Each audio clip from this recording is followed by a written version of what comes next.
Sí, está bien. Claro, está. Ya, a ver, necesito marcadores.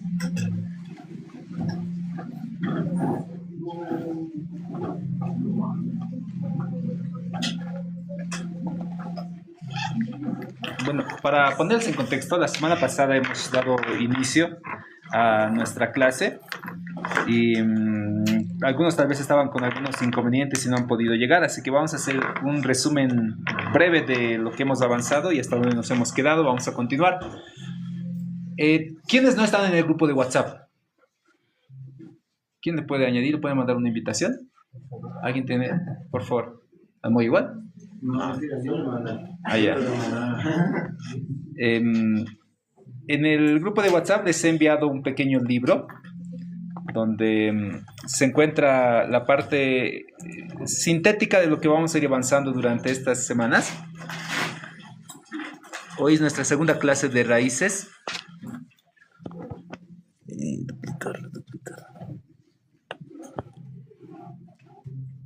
Y alguien puede compartir al grupo también, por si hay alguno que no ha podido venir. Lo pongo esto.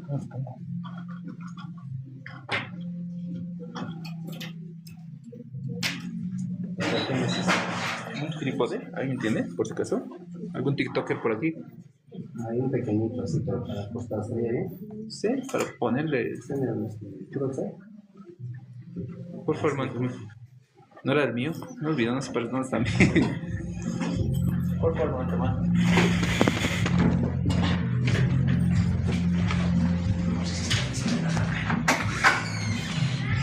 Ya. Retomamos. Aquí está. A ver. ¿Se ve Denis? Más o menos, ¿no? Ya. Les voy a graficar brevemente.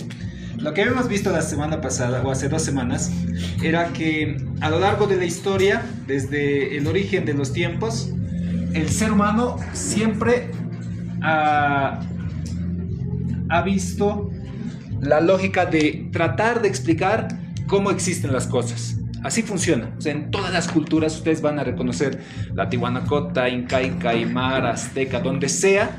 Cualquier cultura tiene su cosmovisión de lo que, cómo explican la realidad. Entonces se crean divinidades. Acá en nuestra cultura aymara, por ejemplo, tratan de explicar y dicen... no sé si la nada, pues. ¿Cómo podemos poner? Sí, sí sería, ¿no? Sí. Sí, también. Listo. Ya, ustedes configuran para que no se caiga y... ¿Se ve bien?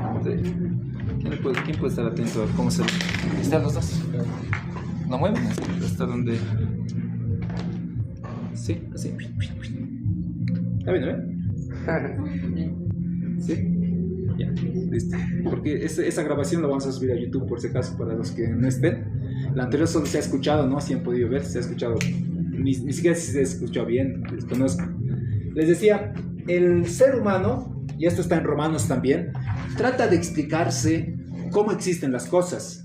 Es la naturaleza humana en cualquier cultura. Si ustedes pueden revisar diferentes culturas, siempre hay un panteón de dioses, un panteón de divinidades, en donde, les decía, por ejemplo, en nuestra cultura aquí aymara, hipotéticamente, supongamos cómo se haya formado la idea del dios Sol, el dios Inti. Yo creo que las comunidades que vivían en este altiplano, cuando viene invierno, uno siente frío, pero cuando sale el sol, qué regio que es, ¿no? Te calientas, estás bien, el sol además alimenta de alguna forma nuestra tierra, pero yo quiero alcanzar a ver dónde nace ese sol. Entonces yo me voy caminando leguas hasta tratar de alcanzar el sol, pero no lo alcanzo. De pronto desaparece y se hace noche y al día siguiente voy a intentar otra vez tratar de alcanzar, pero no hay, al parecer no existe. Este Dios vive en los cielos de alguna manera sobrenatural y entonces le digo, esto debe ser algo sobrenatural, es un Dios, es algo que no lo puedo entender. Los hunos, por ejemplo, veían un trueno y dicen, uy, no lo puedo entender, ha matado unos animalitos, ha visto de alguna forma que alumbra todo y dicen, debe ser un Dios. Y a lo largo de la historia de la humanidad, siempre el ser humano va a tratar de explicarse lo que no puede entender y lo va a atribuir a seres sobrenaturales, a divinidades. Los romanos, entre ellos, también han ido explicando de esa forma. Les decía que en el contexto bíblico, cerca, no va a ser al año 0, pero va a haber un personaje, Abraham, que va a tener una descendencia y va a formar lo que hoy por hoy, esto es 2026, nuestra fecha. Hoy por hoy, Israel, el pueblo judío, es una religión que existe, actualmente existe el pueblo judío. Están en Geza, ¿verdad? Son una gran nación. Pero ¿de dónde nacen? Nacen desde Abraham. Abraham tiene una promesa de parte de Dios y Dios le dice a Abraham, haré de ti una gran nación y serás bendito y bendecirás a muchas naciones. Y le promete un hijo en su ancianidad, cuando su esposa era estéril, y Abraham le crea a Dios esa promesa y le es contado por justicia. Y este es un detalle particular porque Abraham es considerado en la Biblia el amigo de Dios, el padre de la fe. E imitar a Abraham es algo que un cristiano debería hacer.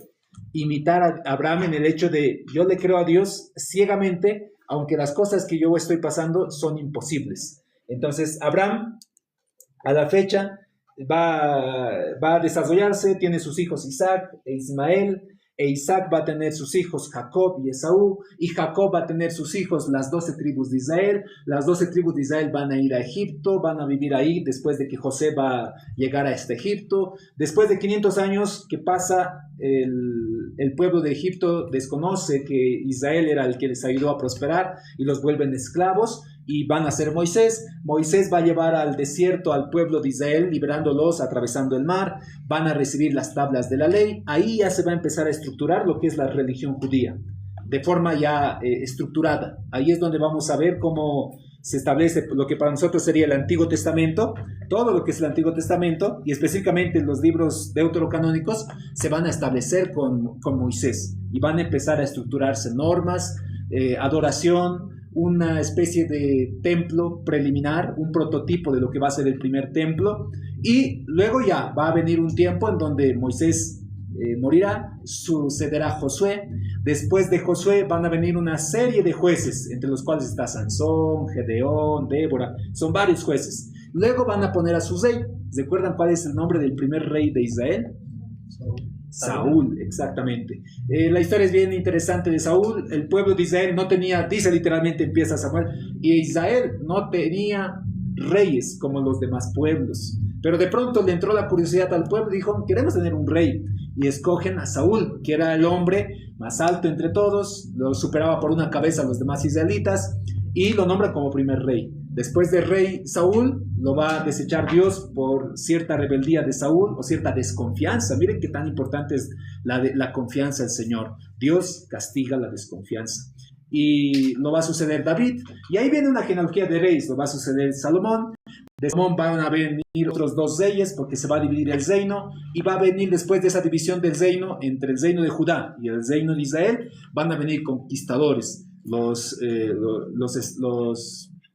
sirios, los persas, van a empezar a sojuzgar a estos pueblos de manera particular. Y después de varias generaciones van a venir también los griegos, y después de los griegos van a venir los romanos, y en la etapa de la conquista romana van a ser un hombre, un dios hombre en particular. Hablamos para lo que va a ser el año 0, el antes de Cristo y el después de Cristo. Estamos hablando de Jesús.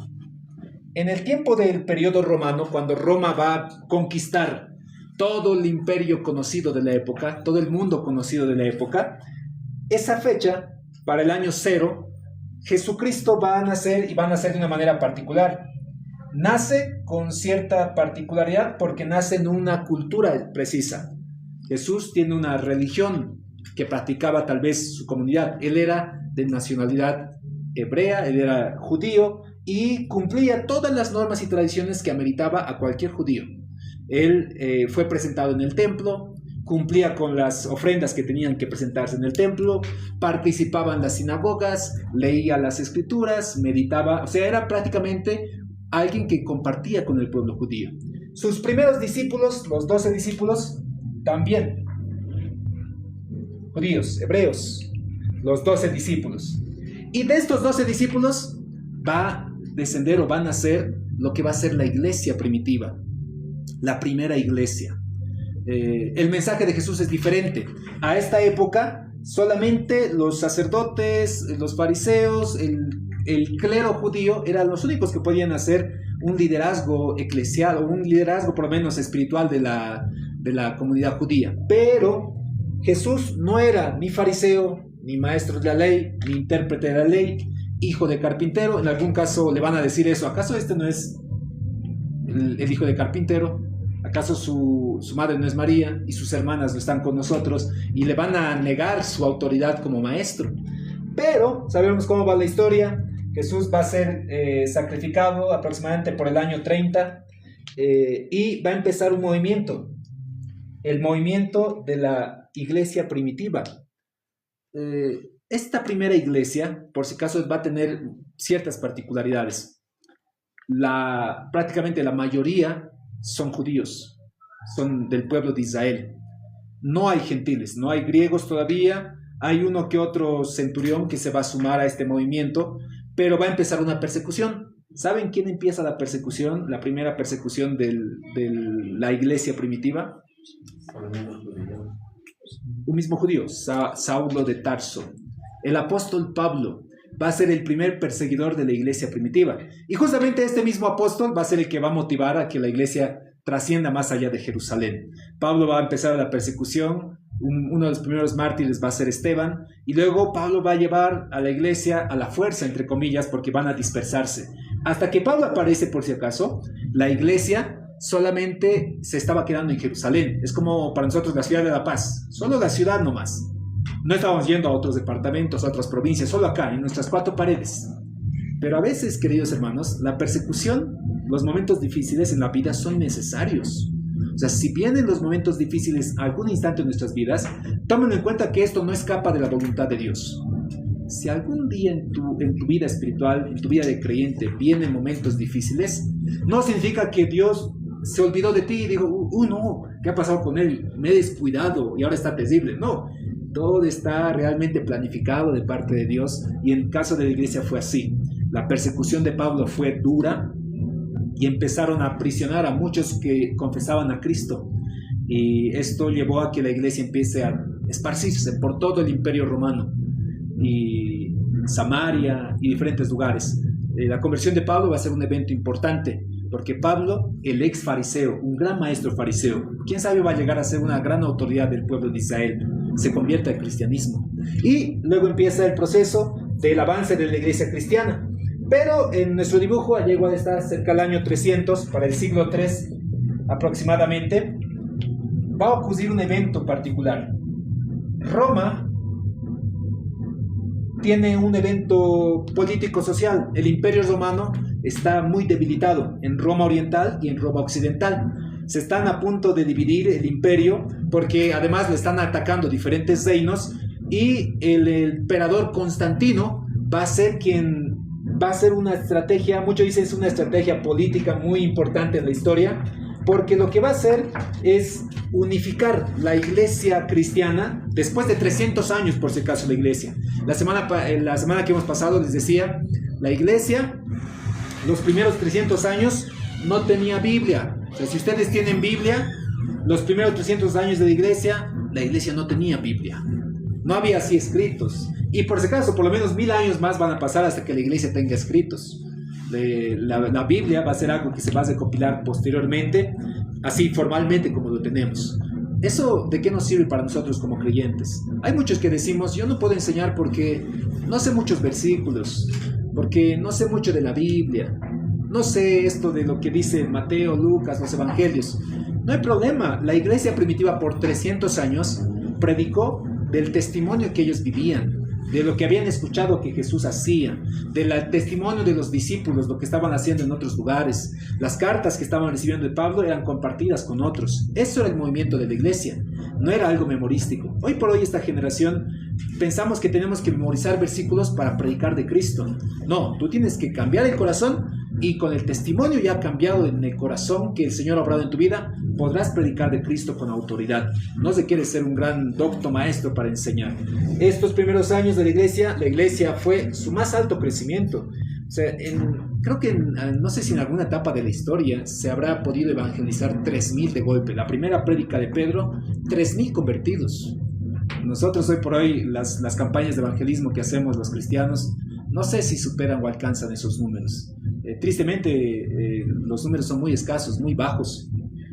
Constantino, en esta etapa de la historia,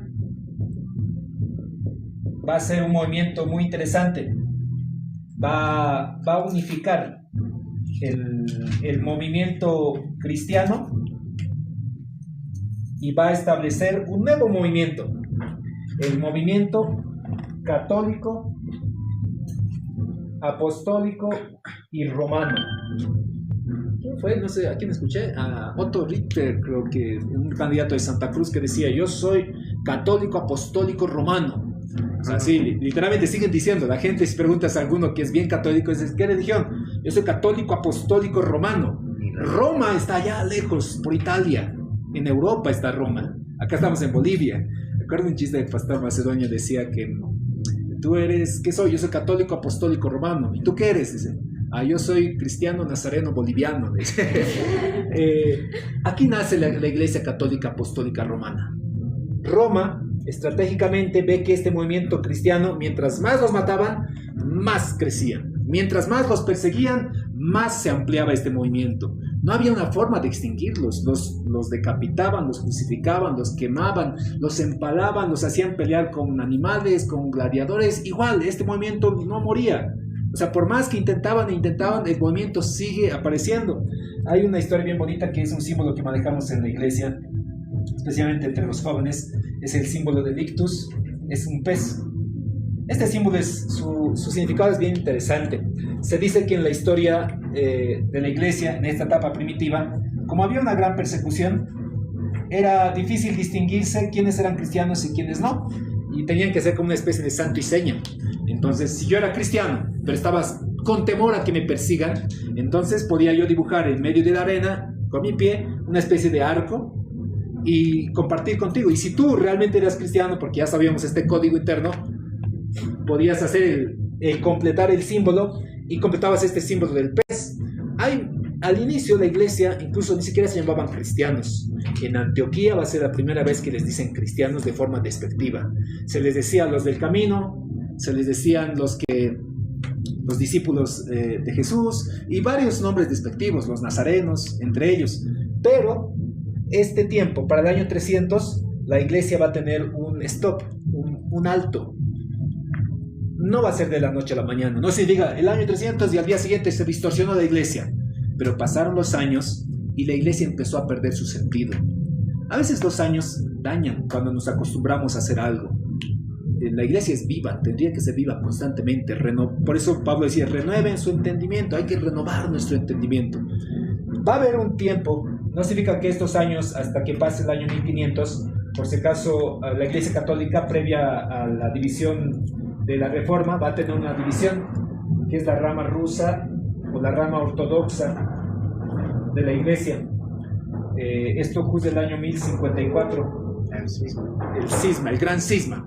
Esa época se va a dividir igual. Finalmente se divide. O sea, el Imperio Romano finalmente se va a dividir, pero de forma religiosa, entre la rama occidental y la rama oriental de la iglesia. El pleito, la duda o la lucha era el papado. ¿Quién era el papa principal? ¿El papa de Roma o era el papa de Constantinopla? Entonces se dividieron. Entre las causas también probables de esta división que se menciona en la historia fueron los ícones, uno de los detalles, es decir, los santos, la virgencita que tenía ahí a la luna, a las estrellas y a su niño, fue una de las razones, porque literalmente no es correcto. O sea, no es correcto, es algo indefendible en la Iglesia Católica las imágenes, aunque por si acaso tiene un buen origen. Los santos, las imágenes, su origen es muy bueno. Esta etapa de la historia, la Edad Media, la etapa oscura de la historia, la gente no tenía acceso a escritura y a lectura. Si nosotros estuviéramos en ese tiempo, seríamos campesinos, agricultores, a lo mucho. No creo que ninguno sea de la clase real alta o del clero. Difícil, poco probable. Seríamos un campesino más de algún pueblo por ahí, sin saber leer, sin saber escribir, creyendo lo que se nos dice de lo que dice Dios. Un sacerdote que nos diga, así dice Dios, y nosotros debemos decir, sí, así debe ser. Si el sacerdote nos decía, tienen que pagar indulgencias para ser salvos, nosotros, bueno, debe ser así, Dios dice. Y eso es algo que se tiene que cambiar incluso en esta etapa de la historia, por si acaso. El Dios dice. Uno tiene que aprender a ser crítico del Dios dice. Hay muchos pastores que pueden decir, Dios dice, hermano, que tienes que hacer esto. Ya, pero primero verificaré, pastor, si es así lo que dice Dios que debo hacer. En caso de que no lo fuera así, entonces es algo que simplemente se está inventando. Hay muchos que dicen, Dios dice a nombre de Dios. Y en este caso también sucedía esto. En la etapa media de la historia había una gran revuelta de lo que realmente era el Evangelio. Sucede que para el año 1500, específicamente 1517, va a existir, previo por si acaso, hay varios hombres que van a intentar hacer cambios. No es que Martín Lutero es el único que ha intentado hacer reformas. Antes de él ha habido Juan Hus, Juan Wycliffe, ha habido varios mártires que han intentado decir, oigan, compartamos la Biblia, revisemos las escrituras, pero a quien se lo atribuye por lo menos la etapa de la Reforma en gran manera es a Martín Lutero. El 31 de octubre de 1517, él hace un gran cambio importante, hace un reclamo más que un cambio. Lo que él quería era debatir. Un maestro de teología quería debatir lo que se estaba enseñando en el tiempo. Se enseñaba sobre la infalibilidad papal. El Papa, un ser humano, hombre como nosotros, puede fallar. Pero la Iglesia decía, el Papa es infalible. Lo que diga el Papa es la voz de Dios aquí en la tierra. Y otra vez, a veces en este tiempo también hay ese mismo discurso. Lo que diga el apóstol es norma en esta tierra. Lo que diga el pastor es norma en esta tierra. Y no es correcto. No hay hombres infalibles. Los seres humanos podemos fallar. Tú como líder algún instante puedes fallar. Para fallar menos, tienes que tratar de saber más. Mientras más sabes, las posibilidades de fallar serán menos. Pero mientras menos sabes, las posibilidades de fallar serán más. Entonces, esta etapa es el origen, para nosotros como cristianos, como evangélicos, es un nuevo renacer para la iglesia cristiana primitiva, desde nuestra perspectiva. La iglesia católica probablemente tiene su propia historia, nos dirán, aquí es donde se han dividido y ellos han distorsionado. Pero para nuestra versión de la historia, porque creo que cada uno tiene, o como dice este refrán, cada uno es el villano en una historia mal contada. Entonces, en nuestra perspectiva evangélica, ese tiempo es donde la iglesia trató de retomar una vez más la enseñanza adecuada de la iglesia primitiva. ¿Será que es así? ¿Será que hoy por hoy la iglesia evangélica lo está haciendo de esa manera? Probablemente sí, pero probablemente muchos seguimos viviendo en una especie de edad media, sin principios, sin valores, sin historia, mucha religiosidad actualmente en muchas iglesias. Ser cristiano es más, yo vengo los domingos, asisto a los cultos, doy mis diezmos y sirvo y danzo. Eso es ser cristiano. Y no, el ser cristiano no tiene nada que ver con lo que hacemos pública o visiblemente. El cambio interno de corazón en la fe que tenemos en Cristo produce ese cambio externo. Pero si no hay ningún cambio interno, todo lo externo que yo haga simplemente son conductas religiosas, que lo puede hacer un azteca, un maya, un tihuanacota. Son actos religiosos, y los actos religiosos no salvan. Jesús nos decía, yo soy el camino, la verdad y la vida. Nadie viene al Padre si no es a través de mí. Solo a través de Cristo uno puede alcanzar salvación. En la historia, en esta etapa, lo complicado fue que se enseñaba que el único medio de salvación del hombre era a través de la iglesia, a través de lo que diga el Papa. Era el único medio de salvación, lamentablemente. Hoy por hoy a veces también se expresa de esa manera. Si tú no diezmas, te vas a ir al infierno. No, el diezmo no determina la salvación, pero nosotros diezmamos no porque esto nos permite o da acceso al reino. Nosotros diezmamos porque creemos que la iglesia requiere avanzar, requiere de nuestro apoyo para cumplir las responsabilidades de nuestras actividades ministeriales. Ese es el sentido. si tú no te congregas te vas a ir al infierno. Tampoco, nosotros nos congregamos porque Pablo decía, no tengan la mala costumbre de no congregarse. Más sabiendo que vienen los últimos tiempos o malos tiempos. Y cada lógica religiosa que a veces vemos siempre tiene un sentido de origen. Ahora, ¿qué sucedió? Hasta ahí más o menos hemos quedado la última clase. ¿Por qué hay tantas religiones? Porque uno puede decir, ya pastor, entiendo más o menos cómo somos los evangélicos, pero pastor, aquí hay los metodistas, hay la iglesia luterana, hay la iglesia metodista, hay la iglesia adventista, hay la iglesia,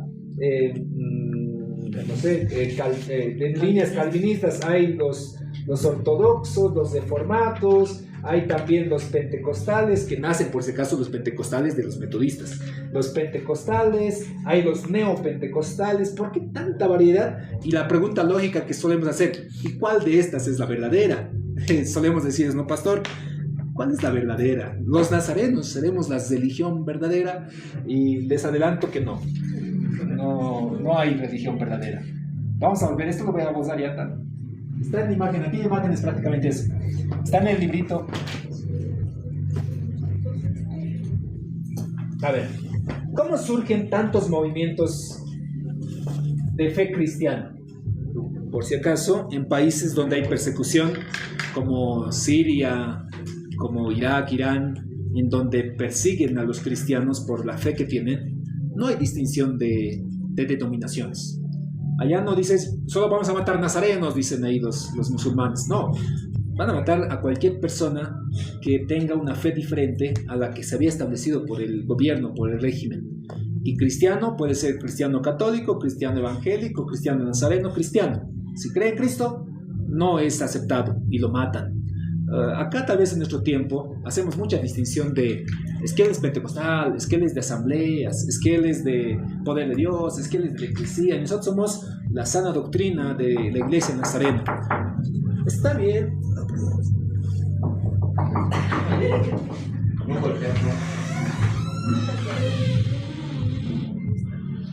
Un letrero hay que poner, ¿no?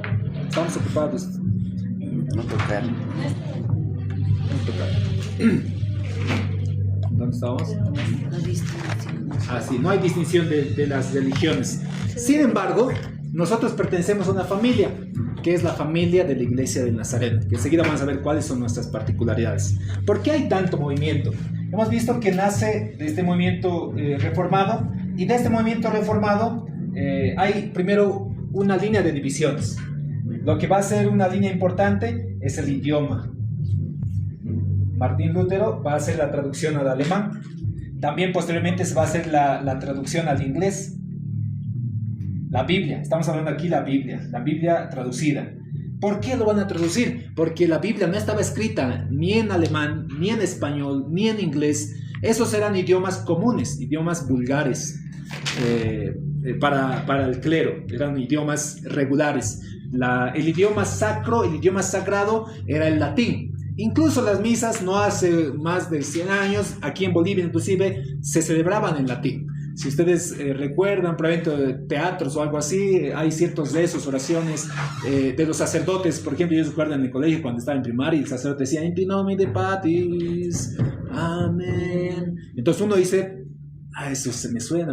Si eres católico, debes recordar algo de por ahí. Son misas hechas o dichas en latín, para un pueblo que hablaba aymara, que hablaba castellano.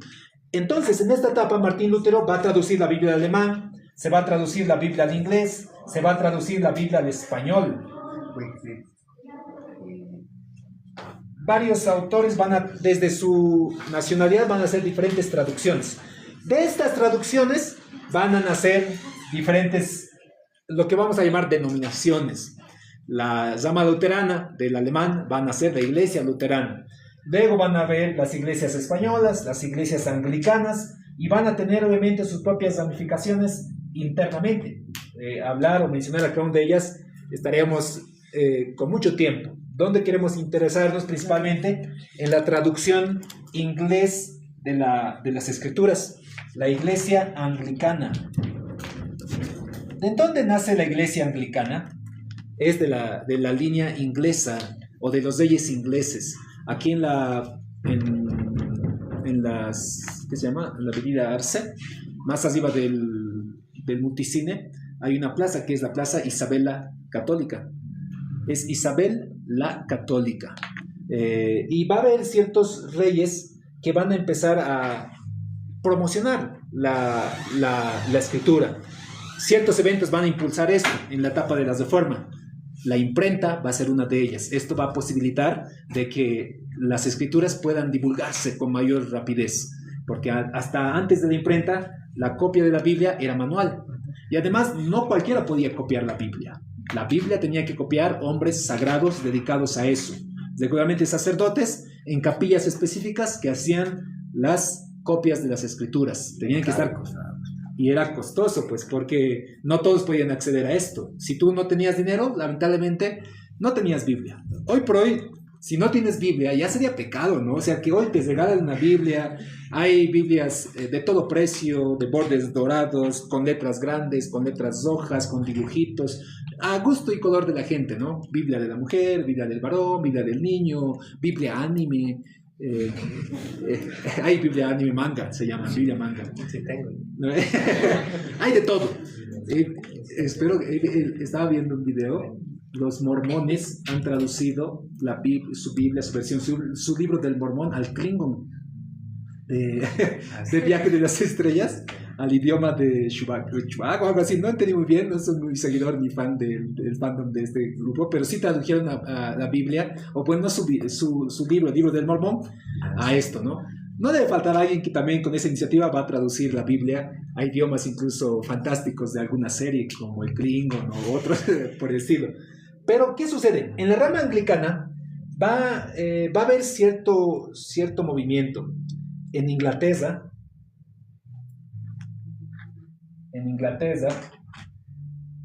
va a haber una decadencia moral terrible.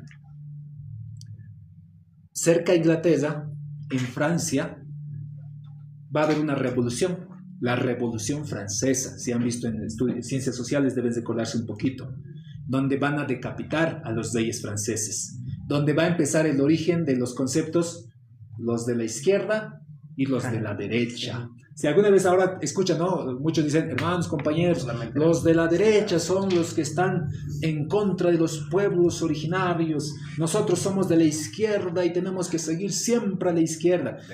Eso nace, por si acaso, en la Revolución Francesa, donde se dice que en la historia, en el tiempo donde estaba este debate de la clase burguesa o la clase real en contra del pueblo, y se ha hecho una especie de votación en dónde debería estar el poder. Y en la votación han dicho, ya bueno, pónganse los de la derecha, quienes están apoyando a la clase real, y se fueron hacia la derecha. Quienes están apoyando al pueblo, pónganse a la izquierda, y se fueron a la izquierda. Ese es el origen. Y en Francia la revolución fue sangrienta, literalmente fue sangrienta, una revolución donde hubo muchos muertos, e Inglaterra estaba yendo a ese camino. Niños que estaban atravesando escasez, no había alfabetismo, niños que trabajaban en minas de carbono, la moral, la vivencia en Inglaterra literalmente estaba en decadencia.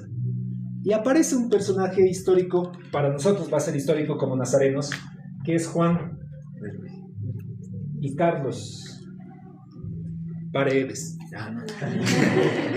Es Juan y Carlos Wesley. Sí, mis papás han sido guiados por el Espíritu Santo. Mi hermano se llama Juan, yo soy Carlos, ¿eh? Pero en la historia bíblica, Juan Wesley, estos son los hermanos Wesley. Los hermanos Wesley sus padres son ministros anglicanos. Su padre, Samuel Wesley, es un ministro. Su madre, Susana Wesley, es una mujer idónea que ha sabido educar a sus hijos de una manera muy disciplinada. ¿Cuántos hijos tenía Wesley, si se recuerdan? Susana Wesley, ¿7? ¿5? No recuerdo bien. Son varios hijos. El asunto es de que la madre se dedicaba históricamente a cada uno de sus hijos cada una de las noches. Creo que eran 7. Se dedicaba a cada uno a cada una de las noches para evaluar cómo estaban espiritualmente. Qué lindo tener una madre así que te diga, hijo, ¿con qué pecado estás batallando actualmente? Voy a echar un examen. Imagínate que tu mamá te haga esa pregunta a las noches. Y la noche que te toca, hija, ¿con qué estás batallando? espiritualmente, para que yo te apoye en oración, para que puedas vencer. Esa formación fue recibiendo Wesley, tanto de su padre. Pero ¿qué sucedió?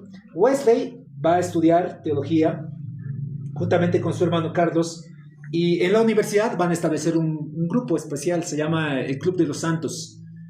Wesley es alguien muy metódico. Imagínense ustedes, ¿qué chapa se pueden poner a su grupo de universidad?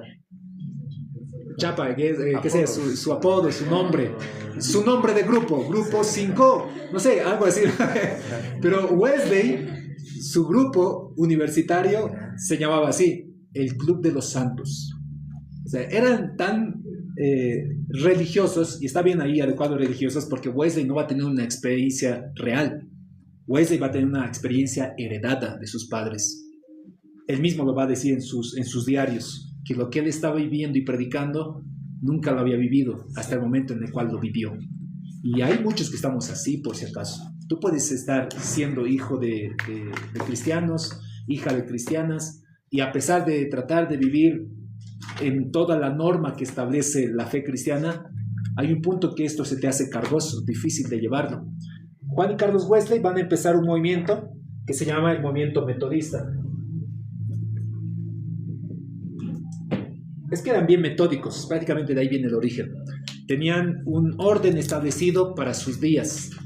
¿Y por qué va a surgir el movimiento metodista? Y no es que sea una división del movimiento anglicano, no es que ellos dijeran, nos vamos a dividir los anglicanos, sino que su movimiento empezó a crecer en demasía. Acá es donde va a empezar el movimiento metodista, lo que son los grupos pequeños, las bandas, lo que estamos intentando hacer aquí en Belén, las clases y las sociedades. Wesley, los hermanos Wesley, habían notado de que la fe cristiana no puede vivirse de manera solitaria, y en grupos grandes es difícil evaluarse cómo estamos en la fe, pero había visto que teniendo grupos pequeños que no eran muy extensos, aproximadamente una docena, aproximadamente alrededor de 7, estos ya eran grupos mucho más grandes, lo que serían para nosotros la iglesia en sí, las sociedades. Él veía que en grupos pequeños se puede revisar mejor cómo estamos en la fe. Acá somos un grupo grande. Yo probablemente no sé el nombre de todos, no sé cómo se encuentran en su familia, no sé cómo se encuentran en su salud, no sé ni cómo se encontrarán en su fe. Pero cuando nosotros trabajamos en grupos pequeños, como lo empezó a hacer Wesley, un crecimiento, y eso se va a llamar el avivamiento wesleyano o el avivamiento de santidad en Inglaterra, empezó a desarrollarse de forma exponencial, porque cada una de estas bandas empezaba a supervisarse y a crecer. Wesley fue, recién este año hemos leído un libro con Sendero de la Gracia, se llama, con los pastores, y ahí describe un poquito de la historia de Wesley. Él se dedicaba a enseñar a los niños.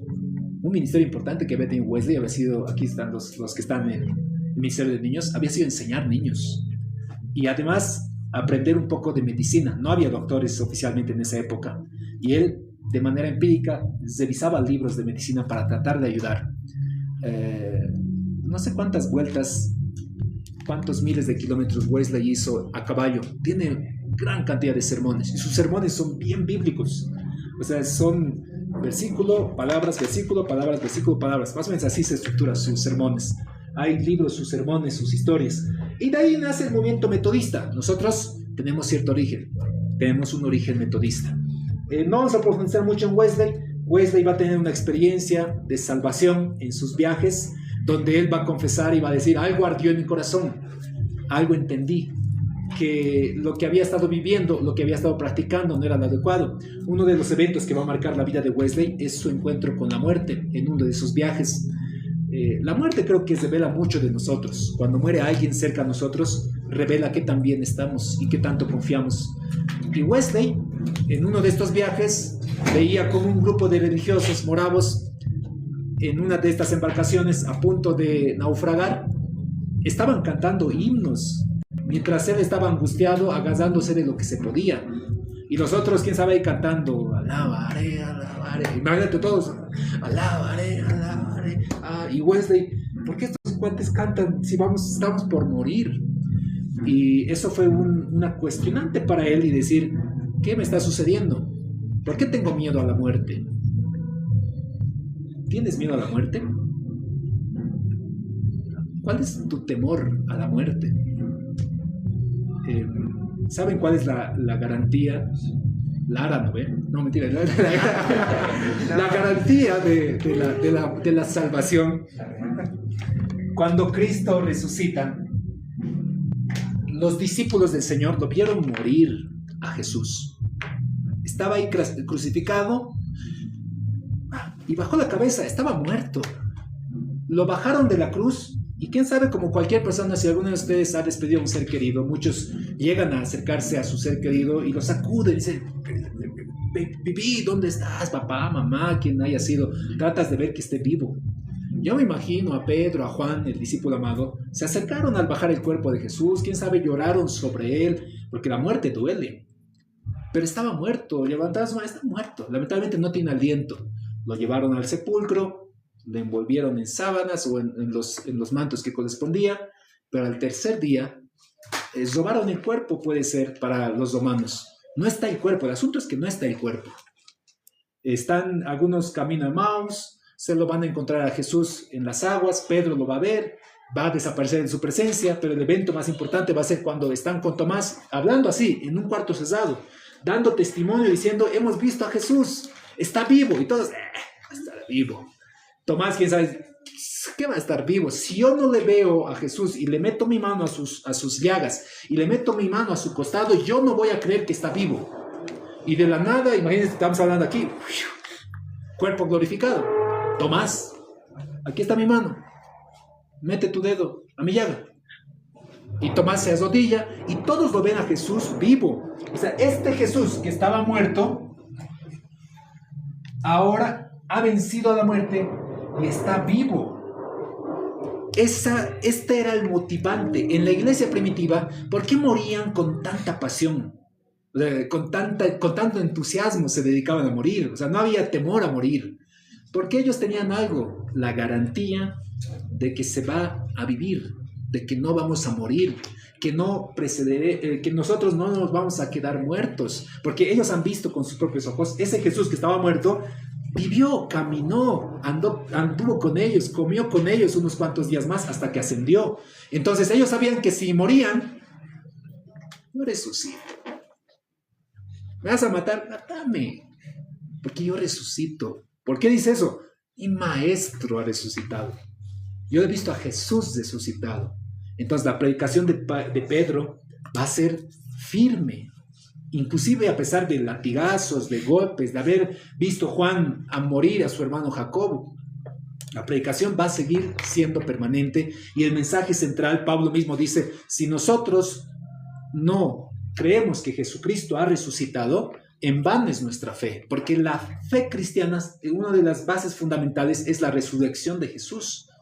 Tú tienes que tener la seguridad de que Jesús ha resucitado, y eso es el motivante, esa es la garantía de predicar con entusiasmo, de tener la seguridad de que incluso a personas que pueden dañarte o lastimarte, y si te quitasen la vida, para ti eso es ganancia,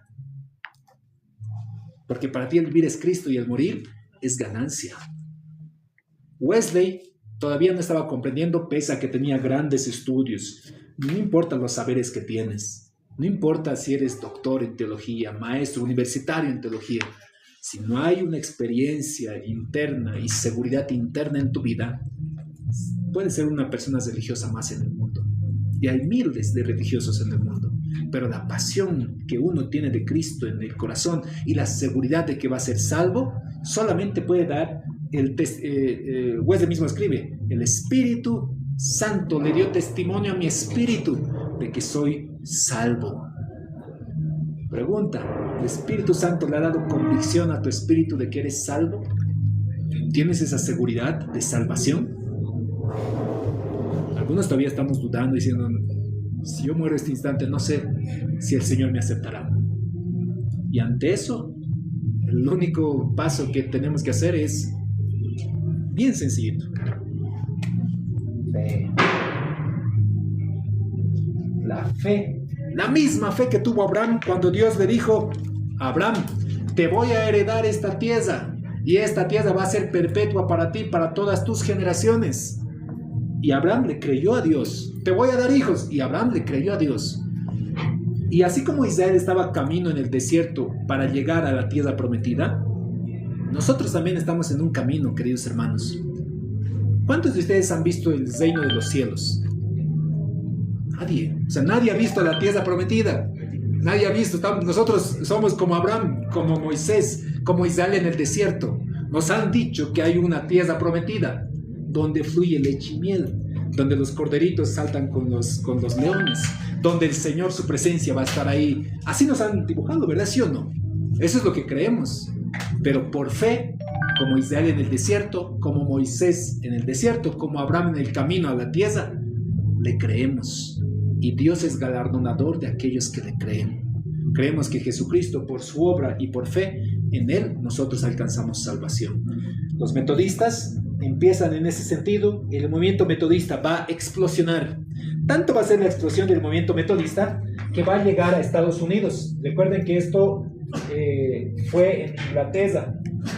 Los viajes misioneros metodistas van a llegar juntamente con varias iglesias anglicanas a Estados Unidos para empezar a poblar todo Norteamérica.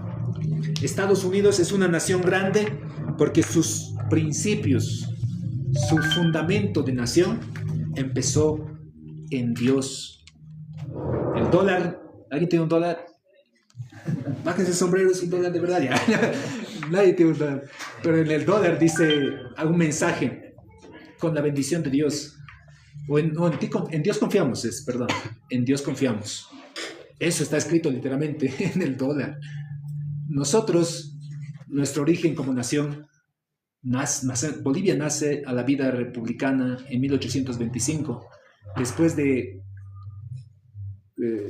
batallas sangrientas, después de tratar de independizarse de la corona española.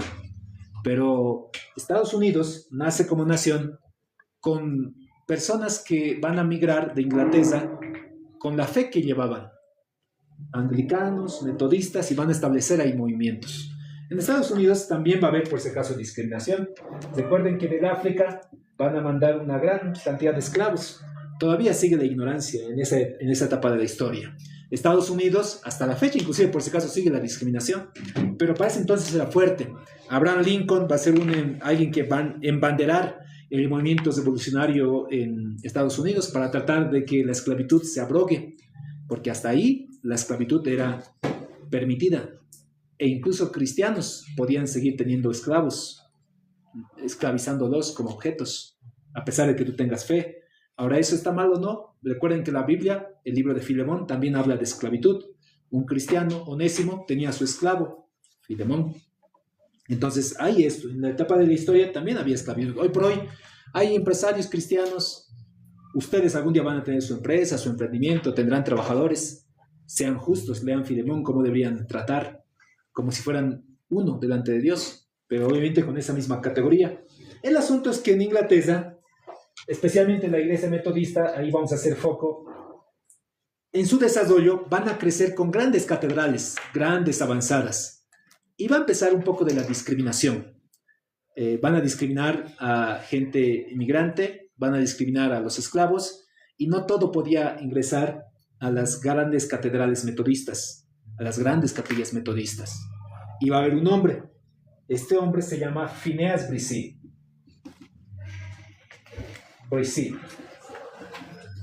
Phineas Bresee es a quien se le considera como uno de los iniciadores de la iglesia del Nazareno. ¿Qué es lo que propone Phineas Bresee y quién era? Phineas Bresee, se pueden recordar de Phineas y Ferb, ¿no ve? De los dibujitos. Phineas Bresee era ministro ordenado de la iglesia metodista, o sea, era presbítero, era reverendo. Porque van a notar ustedes, si alguna vez conocen a un metodista, que la iglesia de Nazareno es bien parecido a las iglesias metodistas.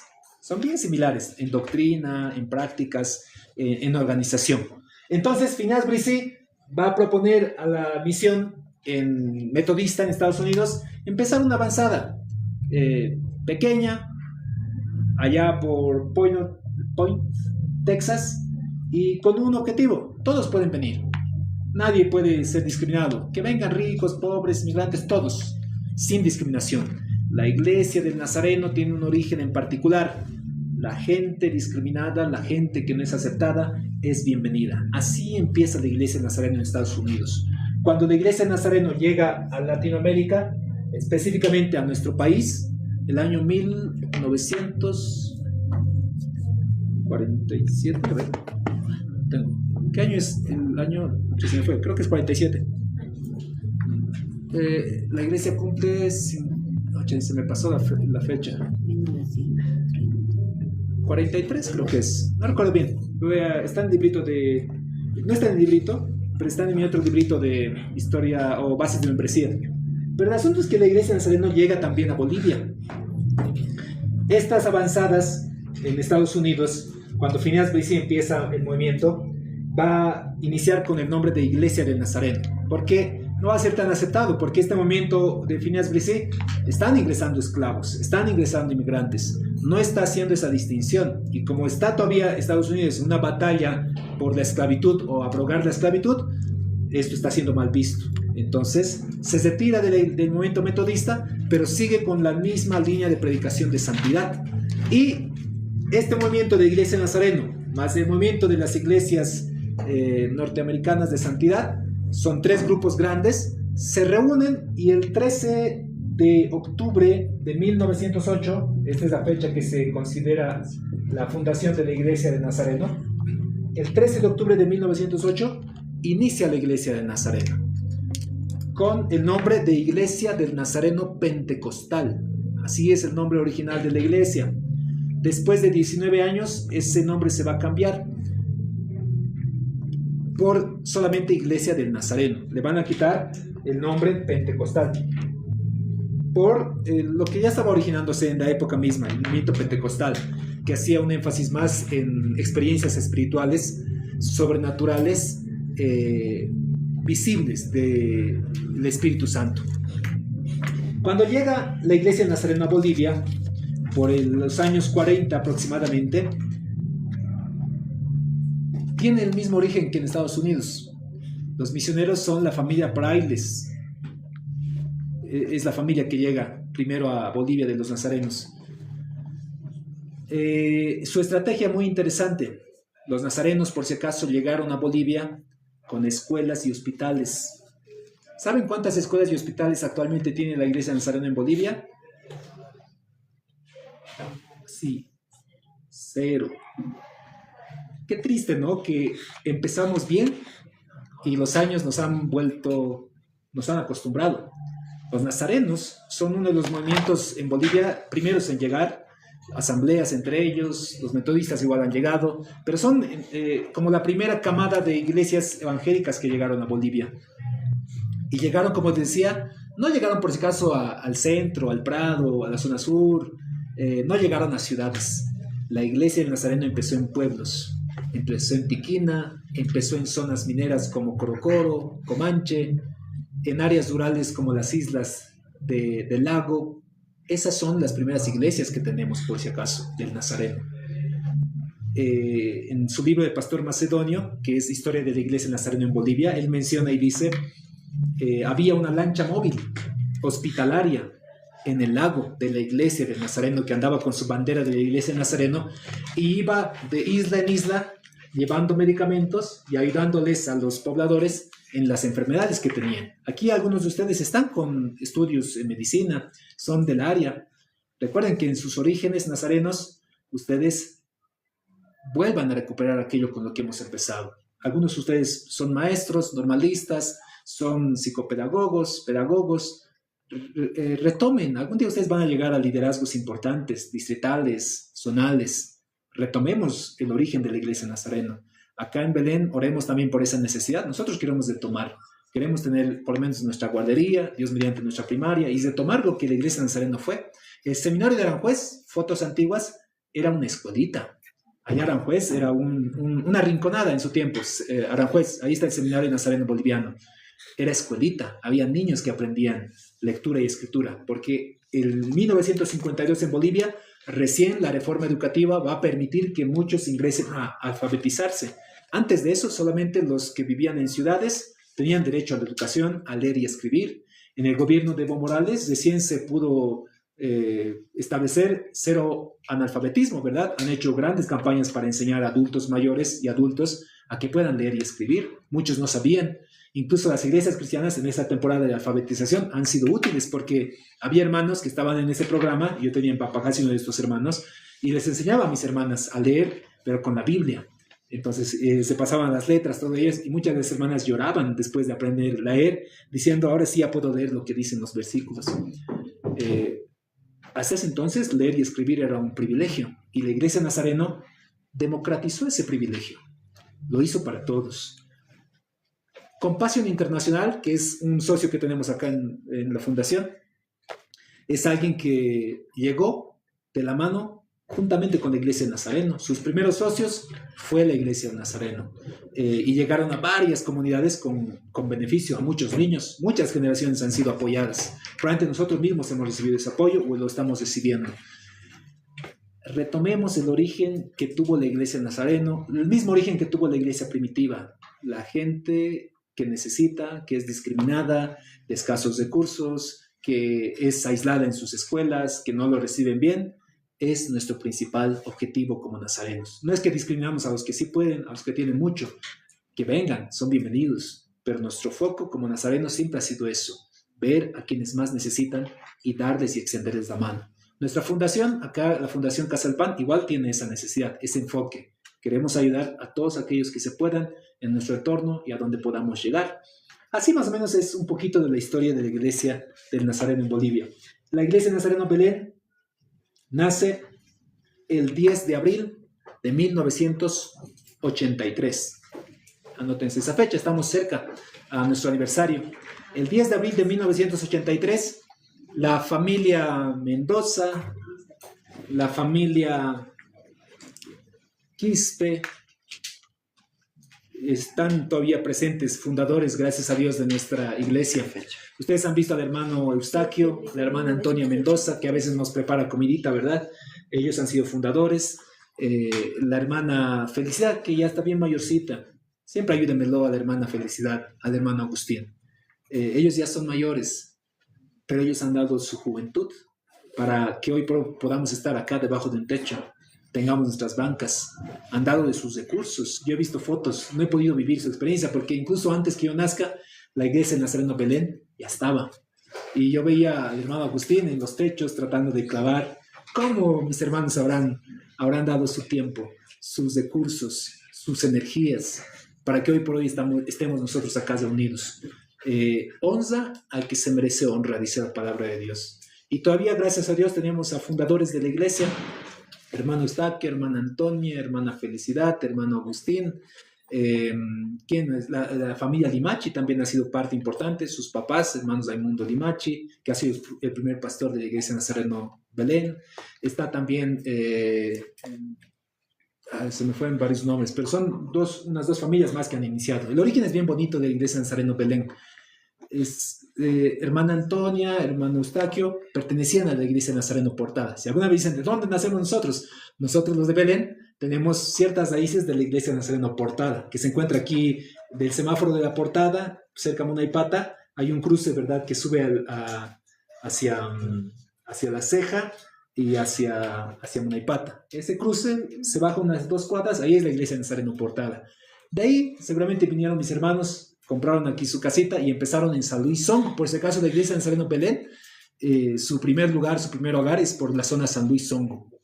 La historia es bien bonita. Alguna vez la hermana Antonia ha testificado en estos espacios, cuando antes era Pampa, cuando nosotros no existíamos, los hermanos dicen que venían a ayunar por estos sectores. Aquí, por estos sectores, hacían sus ayunos y soñaban ellos algún día tener su terreno. Y Dios, mediante su visión, ha sido muy hermosa a los hermanos. Porque dijeron, no vamos a comprar un lote nomás, vamos a comprar 4 lotes, porque algún día vamos a tener hartos jóvenes. Y hoy por hoy Dios está cumpliendo su visión de los hermanos. Seguramente ustedes los ven con mucha alegría, con mucho gozo, porque es como Abraham viendo a su hijo Isaac, el hijo de la promesa. Otra vez les pido, siempre ayúdenmelos a mis hermanos. Yo los veo a veces cada vez más cansados.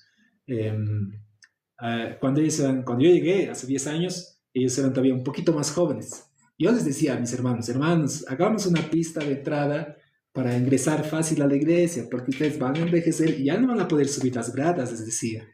Y ahora nos cuesta, hasta a mí me cuesta subir las gradas. Ustedes tienen que tener visión, tienen que ampliar la visión que tengan, que el Señor ponga en su corazón a donde tengamos que llegar como iglesia. Esa es la iglesia del Nazareno, así es el origen. ¿Qué nos diferencia de los demás y quién es mejor? Cada familia es diferente. Somos familia, la iglesia de Nazareno somos familia. Yo soy parte de la iglesia de Nazareno, yo me considero nazareno, soy cristiano de fe, pertenezco a la denominación de la iglesia de Nazareno. ¿Puedo renegar con ella? Claro que sí. ¿Puedo estar en desacuerdo con algunas razones? Posiblemente sí. Un ejemplo, yo soy Carlos Paredes y pertenezco a la familia Paredes. Los Paredes en Nochebuena, en Navidad, regularmente no hacemos muchas cosas. No es que hacemos petardos y maletas y subir escaleras y las 12 uvas, no. Los Paredes somos un poquito más tradicionales. Alguna vez oramos en la noche de fin de año y hasta ahí llega. Pero he conocido familias también, quizá alguno de ustedes, su familia tiene otras costumbres en su noche de fin de año. Preparan su banquete, le ponen uvas, se ponen ahí sus cervezas, no creo, ¿no? Se ponen ahí sus copas para brindar, un lechón bien servido, y festejan y se abrazan, cosen con sus maletas, con sus Biblias, cuentan sus billetes de las citas, y hacen todo lo que puedan en su evento, porque es su familia, así es tu familia. Y por esa razón, no significa que tu familia sea mejor ni peor que la mía. Cada uno de nosotros tiene su propia manera de vivir. Nos queremos internamente entre nosotros, todas las Paredes, y seguramente igual en tu familia se quieren. ¿Puedes a veces estar en desacuerdo con algunas cosas de tu familia? Claro que sí, a veces yo me molesto probablemente con mi hermano o con alguna cosa que pueda hacer, pero seguiremos siendo familia. Y de esa manera traten de ver. Hay iglesias, yo creo que tienen ustedes compañeros, amigos de asambleas, de Poder de Dios, de eclesía, de iglesias pentecostales, de iglesias libres, pero también son familia. ¿Hay diferencias doctrinales? Sí. Un hombre, no recuerdo si fue Agustín, decía en lo fundamental, busquemos unidad. Y en lo secundario, que exista libertad. Hay cosas fundamentales de la fe cristiana. Cristo ha resucitado, somos salvos por Cristo, la palabra de Dios es la única revelación. Mucho que nos unifica, por ejemplo, son las 5 solas que se había establecido en la etapa de la Reforma: la sola Escritura, la sola fe, la sola gracia, solo la gloria de Dios. Son elementos que nos unen. Y por lo menos en estos años, algo que siempre les he ido enseñando como nazarenos de Belén. Ahora, ignoro también cómo están las otras iglesias, porque probablemente ustedes van a escuchar alguna vez alguna enseñanza en alguna prédica: somos los nazarenos, la sana doctrina, no comparta con otros. Ignoro, es su manera de pensar de nuestros pastores también. Pero por lo menos aquí en Belén yo les digo, no, queridos jóvenes, animémonos a nosotros a avanzar dentro de la fe, dentro de la iglesia. ¿Alguna pregunta hasta ahí?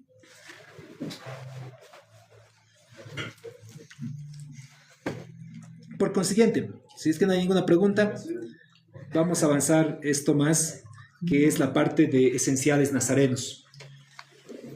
La iglesia del Nazareno es una iglesia global. Allá pueden ver, este es el logo de la iglesia del Nazareno, el sello, le dicen el sello. Hay un elemento que dice llamados a santidad. Cuando yo era niño, recuerdo que el logo era similar, pero en vez de llamados a santidad, decía santidad a Jehová. Alguna vez ustedes van a visitar algunas iglesias antiguas y van a ver ese loguito, santidad a Jehová, dice en el logo interno. Se actualizó un poquito y pasaron el nombre a somos llamados. La iglesia de Nazareno y cada uno de los que integramos la iglesia de Nazareno somos llamados a vivir en santidad.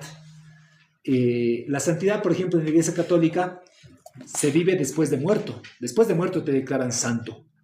En la iglesia de Nazareno creemos que se puede vivir en santidad. Un joven puede vivir en santidad. Un adulto puede vivir en santidad en su matrimonio. Un niño puede empezar a vivir en santidad. Eso es lo que nosotros creemos como nazarenos. Vamos a explicar un poquito acerca de la santidad. Este es el logo de la iglesia de Nazareno. Es una palomita descendiendo sobre las escrituras. La paloma representa el Espíritu Santo. Hace tiempo he visto, no sé si era un ex nazareno o algo así, a ver si buscan en internet, alguien que decía, no sé, algo como que ocultismo en la iglesia de Nazareno o algo así, y hacía un análisis de su logo, bien interesante, pero no es tan real, ¿no? Para nosotros significa eso. La misión de la iglesia de Nazareno a nivel global es hacer discípulos semejantes a Cristo en las naciones. Esa es la misión que tiene la Iglesia Nazarena a nivel global. Y nosotros también. Más adelante vamos a ver lo que es la misión y la visión de la Iglesia Nazarena Belén. Pero es similar, hacer discípulos semejantes a Cristo en las naciones. La Iglesia Nazareno tiene un modelo. Hay 3 modelos de gobierno principalmente. Y esto es algo distintivo de la Iglesia Nazarena. También, por si acaso, lo practican los metodistas y algunas iglesias también. ¿Cómo elegimos a los líderes? Algunos de ustedes probablemente lo han visto de esta manera. Hay el modelo episcopal, se llama. Episcopal, y hay el modelo congregacional. Al respecto de... no se marcó, ¿no? ¿Está bien? ¿Sigue dando? Ya. Entonces, el episcopal es cuando en la iglesia es un modelo jerárquico donde hay un pastor el cual define todo dentro de la iglesia. Regularmente es un fundador y este fundador, él define quiénes están después, quién va a ser el copastor siguiente, quiénes van a ser los de la avanzada. Él es el central de todo este movimiento, es un modelo vertical de organización. No hay elecciones en este tipo de iglesias. Un ejemplo de esto puede ser la iglesia católica, pero también puede ser una iglesia pentecostal. Muchas iglesias pentecostales manejan este sistema, donde el pastor fundador ha iniciado el movimiento y sus cercanos, pueden ser sus hijos, pueden ser sus yernos, pueden ser sus familiares cercanos, están debajo de esa jerarquía. No hay elecciones, o sea, algunos datos van a mover el pastor, lo van a cambiar. Probablemente no, probablemente el hermano va a ser el que va a ascender al lugar jerárquico de la iglesia y así continuará su modelo. Ese es su modelo episcopal. Ahora, hay otros modelos invertidos, más o menos así, en donde el pastor está y es electo y el pueblo completamente define quién es el pastor. Por ejemplo, hay iglesias de los amigos. No todos los amigos son así, pero hay iglesias de los amigos que tienen el modelo congregacional. En este modelo, la iglesia es el que gobierna absolutamente todo. Y la iglesia incluso, como tipos de revelación, se dice, ¿no? Hoy creo que el Señor nos dice que el hermano tiene que darnos la palabra. Y es así, es bien ilógico, ¿no? Pero sí hay iglesias así. O sea, la iglesia es la que va meditando, dice, el hermano hoy nos va a dar la palabra. ¿Y todos están de acuerdo? Sí, el hermano es el que el Señor va a usar el día de hoy. Como que la iglesia en su conjunto determina eso. La iglesia nazareno tiene un modelo equilibrado entre estos dos, que se llama el modelo representativo. El representativo, ¿ya? Lo van a notar. Que tiene un equilibrio entre el modelo episcopal y el modelo congregacional. ¿Cómo funciona? El pueblo elige a sus representantes y cada representante electo también va eligiendo a un representante en general y este representante en general trabaja en conjunto con todo el movimiento. En la iglesia del Nazareno, en modelo representativo, hay elecciones. Nuestros líderes son electos, pero uno no puede autonombrarse o autoelegirse. Y en ese sentido, nosotros creemos que la elección es una manifestación de la voluntad de Dios. La oración que nosotros deberíamos hacer el día de elecciones es, Señor, que este voto que voy a poner un nombre sea de acuerdo a tu voluntad. No sea mi mejor amigo, no sea el que me ha hecho chistes, el que me ha ayudado en algo, sino, Señor, yo quiero manifestar cuál es tu voluntad. Entonces, en el modelo representativo, el pastor no puede llegar a ser solo pastor porque quiere. Para llegar a ser pastor en una iglesia, la iglesia es la que va a nombrar representantes y el pastor representará a todos los que les han elegido. Si este es el presidente de jóvenes, él no llegó solamente a ese lugar. Si este es el presidente de escuela dominical o de MNI, no llegó solo por magia a ese lugar. En la iglesia Nazareno no hay nombramientos directos. La iglesia Nazareno, al trabajar en forma representativa, ya está, ya pueden pasar. Ya, el título acabamos y terminamos. Entonces la iglesia tiene un modelo representativo. ¿Qué significa? Nosotros, por ejemplo, pertenecemos a una iglesia local, la iglesia Nazareno Belén. Pertenecemos a un distrito, que es el distrito El Alto Noroeste. Es el distrito más grande, por si acaso, de Bolivia, de la iglesia Nazareno. Pero nuestro distrito es una pequeña zona para las asambleas de Dios. Nuestra iglesia de Nazareno no es tan grande como quisiésemos decir. No levanten el cuello jamás porque nos falta mucho, sinceramente. Algunos dicen, nosotros somos más grandes. No, estamos más. Enseguida les voy a mostrar algunos datos. Entonces, nosotros pertenecemos al distrito y mandamos delegados. Seguramente las reuniones se hacen en principios de año, en enero, donde todas las iglesias del Nazareno en el Alto, por lo menos, son alrededor de 60 hasta 80 iglesias, deben ser como avanzadas más. Cada una de estas iglesias se reúnen y hacen la asamblea del distrito. En la asamblea del distrito también se van a elegir representantes distritales de jóvenes, de escuela dominical, de misiones y de otros concilios. A su vez, el distrito pertenece a una región. Nosotros somos la región Sudamérica, que a su vez mandamos representantes a lo que es, acá pueden ver en la fotito, lo que es una asamblea general. En las asambleas generales están de los 160 países del mundo, en donde van enviándose sus representantes que van a dar voz por nosotros. Deberían ser personas muy sabias. Y ahí vamos a encontrar a chinos, japoneses, bolivianos, peruanos, argentinos. Y en esa asamblea se eligen los superintendentes generales. La iglesia de Nazareno tiene 6 superintendentes generales para las 6 regiones en el mundo. Son como una especie de papas de la iglesia de Nazareno.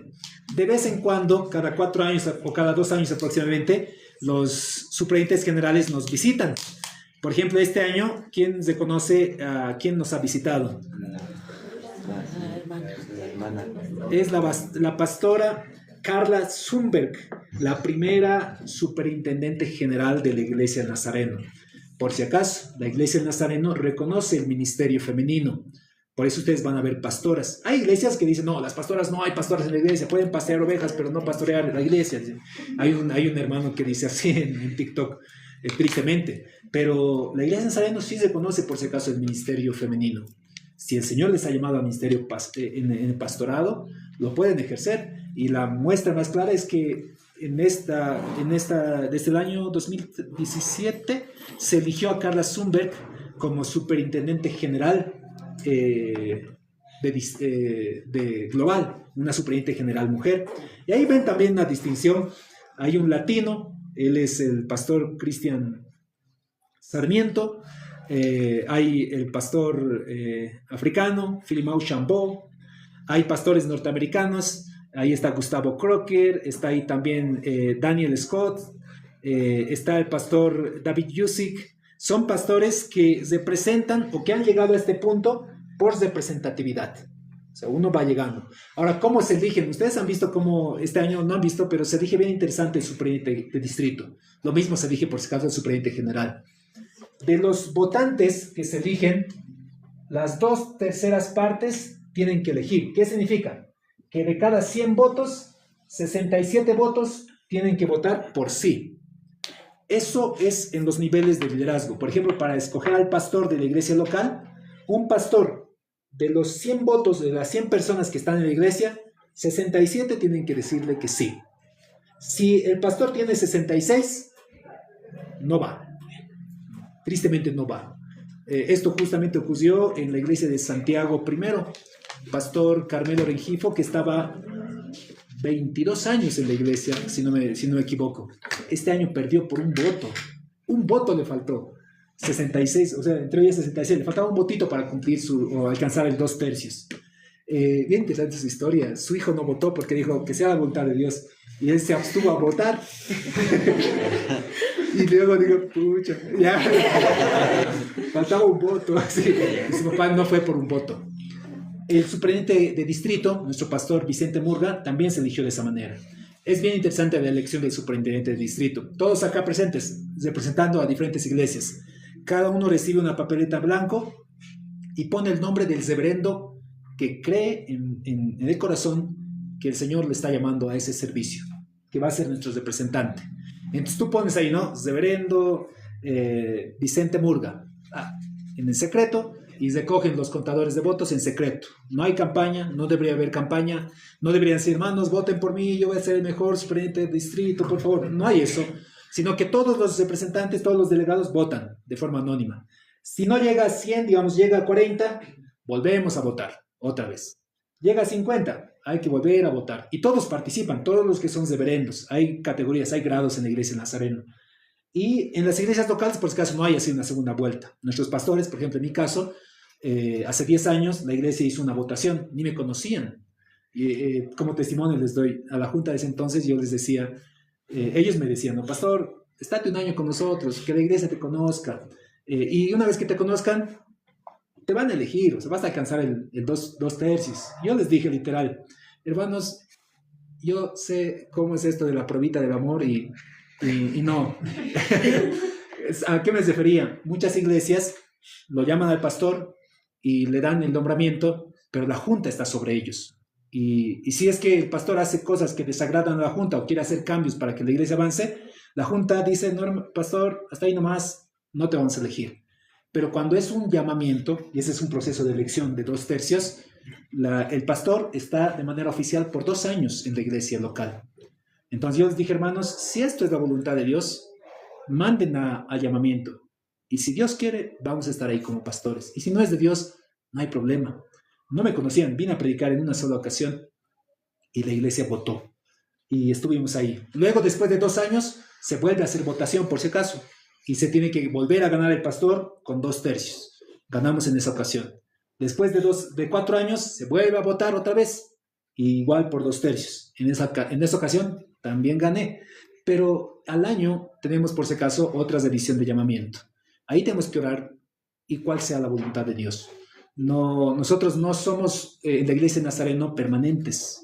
O sea, los pastores estamos por un tiempo. Por ejemplo, el pastor Carmelo ha estado 22 años. Ha estado un buen tiempo. Pero creemos que la voluntad del Señor fue, como su hijo dijo, no, que sea la voluntad del Señor. Fue hasta acá. Y algún nuevo pastor tomará el lugar del pastor Carmelo y avanzará la iglesia. Al año nosotros tenemos división de llamamiento con mi familia, aquí en Belén. Si es la voluntad de Dios, seguramente continuaremos. Y si el Señor no fuese su voluntad, no debería ninguno de nosotros desanimarse. Porque en la iglesia Nazareno creemos que la voluntad de Dios está guiándonos en todo el proceso. Cuando elegimos al presidente de jóvenes, elegimos a nuestros representantes, creemos que el Señor está obrando. Así que al año estemos orando también por esa necesidad y que podamos ver cuánto estamos. Vamos a dar una pausa acá. Hay un pequeño refrigerio que tenemos. La iglesia de Nazareno tiene 118 años de existencia. Ay, se fue. Continuamos entonces. Algunos datos importantes. La iglesia de Nazareno, por si acaso, es una iglesia que está en cerca de 160 países.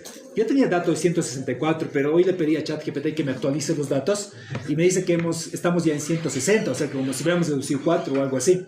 Entonces, estamos en 160 países. Número de miembros o seguidores, 2.783.731 miembros en el mundo. ¿Cuántos?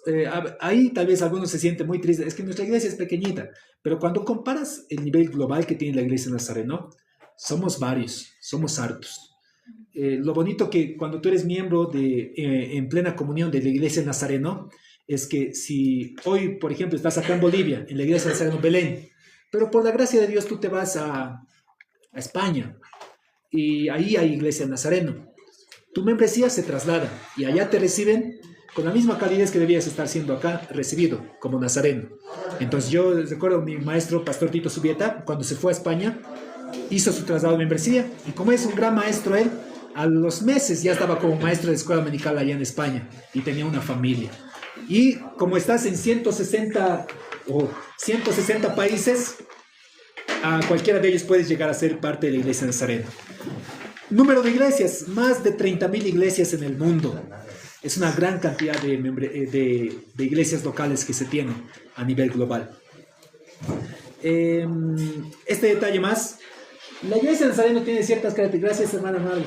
Vamos a orar por los alimentos, luego vamos a ir repartiendo para consumir ya. Señor, gracias por estos alimentos, Señor, y por mis hermanos que han preparado para que podamos compartir. Bendícelos, Señor, y haz que puedan ser de nutrición, para que nos pueda ayudar a mantener atentos también en este momento. Así, bendecimos en el nombre de Jesús. Amén. Amén. Ahí pueden ir repartiendo, por favor, hermano Suri. La iglesia del Nazareno tiene 7 características. Estas son las 7 características de la iglesia del Nazareno. Primero, adoración significativa. Nosotros como nazarenos creemos que la adoración es un estilo de vida. La adoración no solo es la alabanza, la música, es un estilo de vida. Adoramos en todo momento. La iglesia del Nazareno tiene coherencia teológica. Una base fundamental de la iglesia del Nazareno es la educación.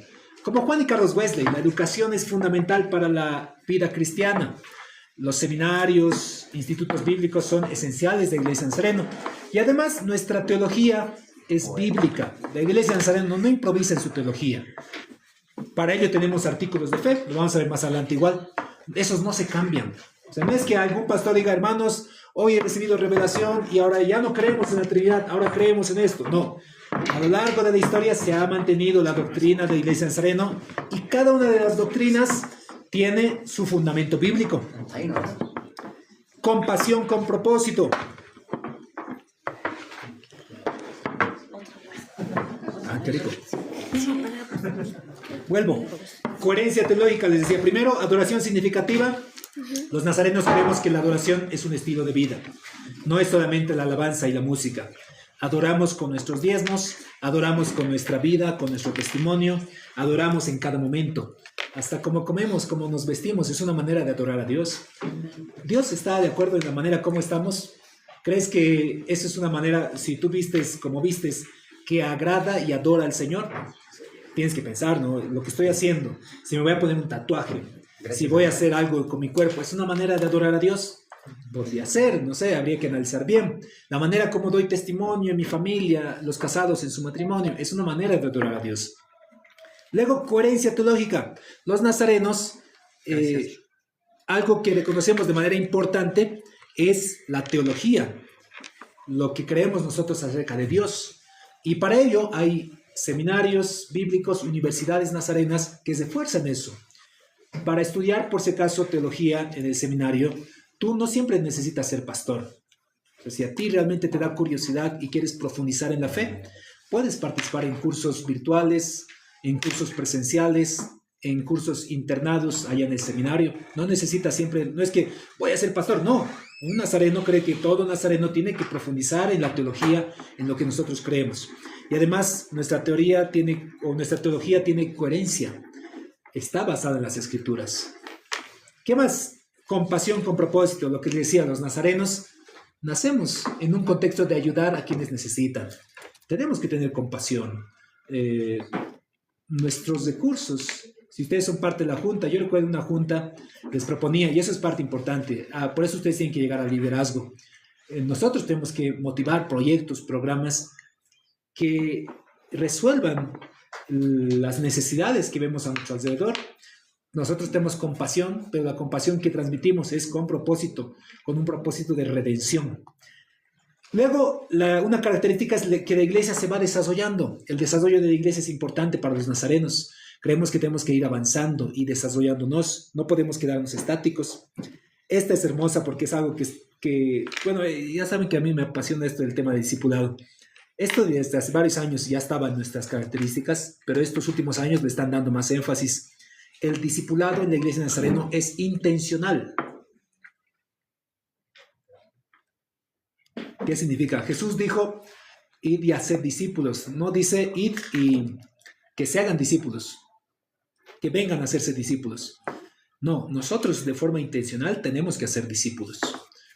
En el libro de Stam Toller, Cada uno gana uno, el Stam Toller, por si acaso, es un superintendente general emérito. Y él decía, ¿a quién están discipulando ustedes? ¿Hay alguien que estás discipulando tú? Porque el mandamiento está para todos. Tienes que hacer discípulos. ¿Cuántos años estás en la iglesia? Si tú ya estás, digamos, recién unos cuantos meses, se entiende. No es lógico que vayas a ser discípulos si recién estás empezando en la fe.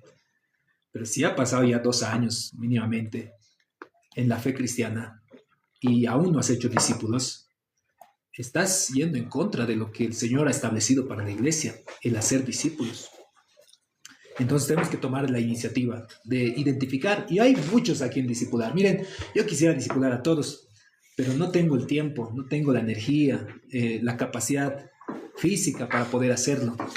Pero ustedes sí lo pueden hacer. Por ejemplo, es contarle que uno de ustedes discipula a uno, listo. Es un creyente que va a estar firme en la fe, que va a avanzar, que no va a retroceder, que va a tener seguimiento, acompañamiento. Háganlo. Hay muchos jóvenes, hay muchos adolescentes que se quieren ser discipulados. Y el discipulado intencional también menciona que es un aspecto relacional y de por vida. No es simplemente un curso, no es solamente decirle, hermano, ánimo, seguí, toma este librito. No, es darle supervisión, darle mentoría. Luego tenemos evangelismo apasionado. Nuestro evangelismo, hermanos, tenemos que hacerlo con pasión. Y esto también implica creatividad. Los tiempos han cambiado. Hace 4 décadas los evangelismos se hacían con una tarima, nuestros ministerios tocando, un gran evangelista, unas obras de teatro, y la gente venía, escuchaba, tenía curiosidad. Hoy por hoy ese tipo de evangelismo perdió la pasión. La gente ya no le importa eso. Entonces tenemos que ver ahora cómo hacemos evangelismo, cómo predicamos el evangelio a quienes lo necesitan. ¿Quién les va a predicar si es que no hay nadie que les hable? ¿Cómo vamos a llegar a ellos si nosotros no estamos haciendo eso? Y otra vez, como pastor, quisiera hacerlo todo, ¿no? Pero no tengo tampoco yo el tiempo, ni la capacidad, ni la energía. Nosotros como iglesia tenemos que hacer esa tarea de predicar el evangelio, de hacer discípulos y predicar, evangelizar con pasión, apasionadamente. Y por último, liderazgo transformacional. Es otra característica de la Iglesia Nazareno. Nosotros creemos que nuestro liderazgo tiene que transformarse de generación en generación. Cada generación es diferente. Nosotros como líderes, yo seré líder hasta cierta temporada. Yo veo a mis líderes, los cuales han formado en mí. Mi pastor Germán, mi pastor Macedonio. Cada vez que los veo de vez en cuando, yo los veo siempre cada vez más cansados. Sé que ellos están en algún dato, Pastor Germán mismo dijo casi en lágrimas, estoy en la recta final de mi ministerio y algún día yo también llegaré a ese tiempo y después de ese día ustedes seguramente continuarán ese legado y tendrán un liderazgo que transforme la siguiente generación. Y para ir terminando, este dato que quisiera que reflexionemos.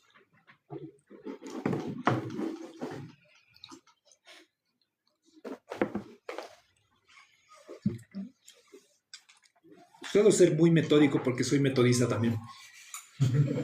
Soy wesleyano.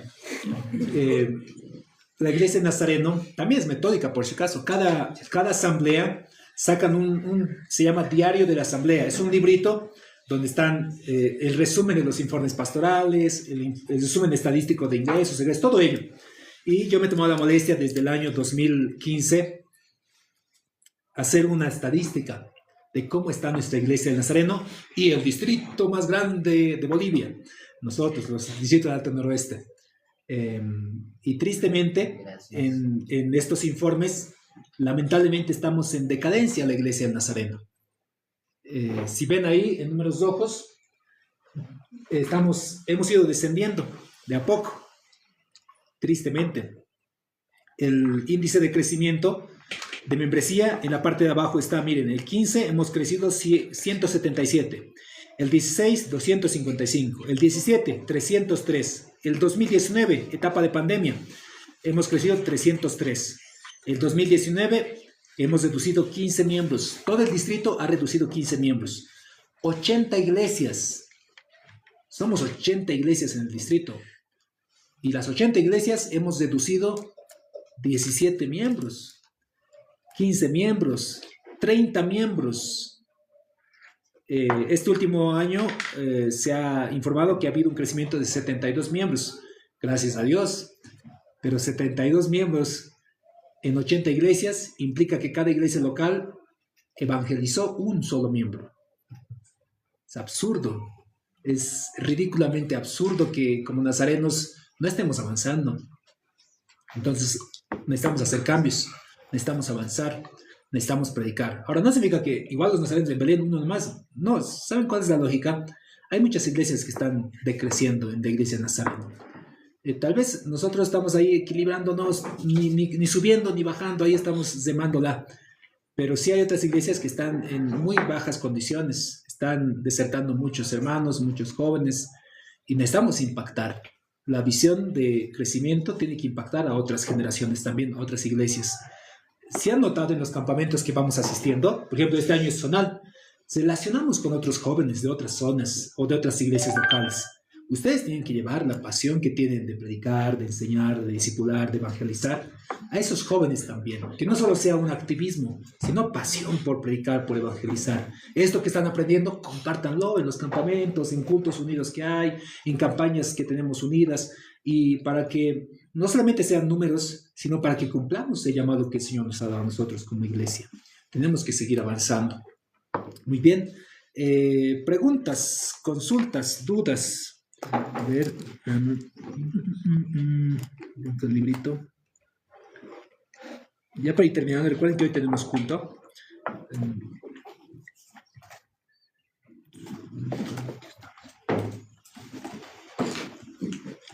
La siguiente clase vamos a estudiar lo que es teología cristiana básica y liturgia de la iglesia. Es lo que vamos a ir aprendiendo. En liturgia vamos a aprender cómo está estructurada el tiempo de adoración de la iglesia. Liturgia viene de servicio público. ¿Cómo hacemos nosotros nuestro servicio? Si alguna vez han visitado otras congregaciones, tal vez han visto cosas diferentes. Por ejemplo, algo particular en la iglesia Nazareno son escuelas dominicales. Hay pocas iglesias que hacen escuelas dominicales. Asambleas creo que hace, y los metodistas igual hacen, pero iglesias grandes no hacen escuelas dominicales. Hay una manera como nos organizamos nosotros. Eso tenemos que aprender. Cómo se bautiza, cómo son las santas cenas, cómo son los sacramentos que practicamos. Lo vamos a ver en la siguiente sesión, que es la última sesión de raíces. Y luego de ello pasamos a tiempo de academias. Las fechas están programadas, ¿no? ¿Han visto? Les he compartido también. Calendario. Hoy es 21 de marzo. Próximo es sábado 4 de abril, Semana Santa, ¿no? Va a estar difícil. ¿Qué dice esa fecha? No lo había considerado. No puede ser. ¿Domingo 5? No. El domingo 5 tenemos marcha de resurrección. Va a tener que ser el 11 de abril. Aparece el aniversario de la iglesia. El 2. Es aniversario de la iglesia. Pero la tarde lo mismo, ¿no? ¿El domingo cuándo? En la tarde va a ser el ¿Aniversario? de Pascua. Sí, va a ser una marcha de resurrección a las 2 de la tarde en Villa Baroa. Sí. En la tarde podemos volver a las 5, ¿no? Domingo 5 de abril. Si lo recorremos para ¿Dónde? el 29, para la siguiente semana. ¿Antes? Sí, antes. Antes ya es la próxima semana. Es retiro de misiones. ¿Quiénes van a ir al retiro de misiones? Yo no. ¿No estamos yendo? ¿Alguien de ustedes está yendo al retiro de misiones? El 17 está yendo. ¿El domingo 29? ¿El 29 domingo puede ser? ¿Alguien tiene en la tarde algo del domingo 29? Próximo domingo me refiero. ¿Nadie? Ya. Ahí entonces. La Krushenka. Ah, Suri. Solo hay ensayo del coro. Las 4.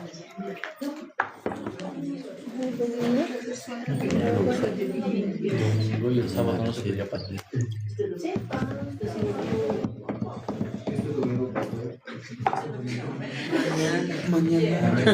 Mañana.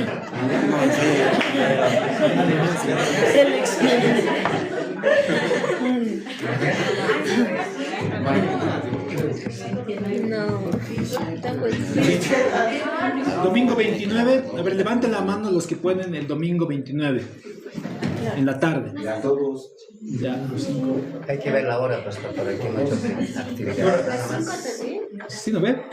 Ya, el domingo 29 hay tiempo. Los que no van a poder esa fecha pueden levantar la mano igual para considerar. Mana Suri, Mana Dennis. Ya, lo vamos a grabar, pero van a poder ver, van a disculpar por mayoría.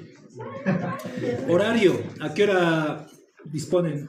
Domingo en la tarde a las 4. 3. Los jóvenes. 3 a 5 por reunión de jóvenes y por el coro que tenemos que practicar.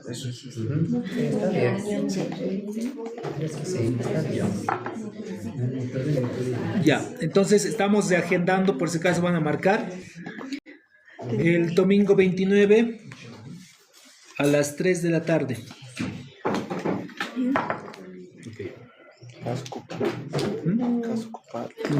Los 13, de ahí se caen.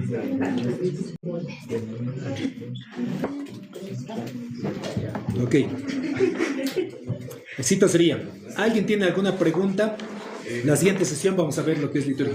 Una pregunta sobre hoy era ¿por qué hay pastores en el Nazareno?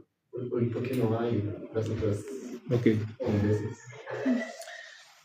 Principalmente en iglesias reformadas no se reconoce el ministerio femenino del pastorado. Una de las explicaciones que se da es cuando Pablo prohíbe la enseñanza de las mujeres. Pues, no permito que las mujeres enseñen. Es por lo menos una de las bases que se conocen. Y también los pasajes ¿se equivoqué?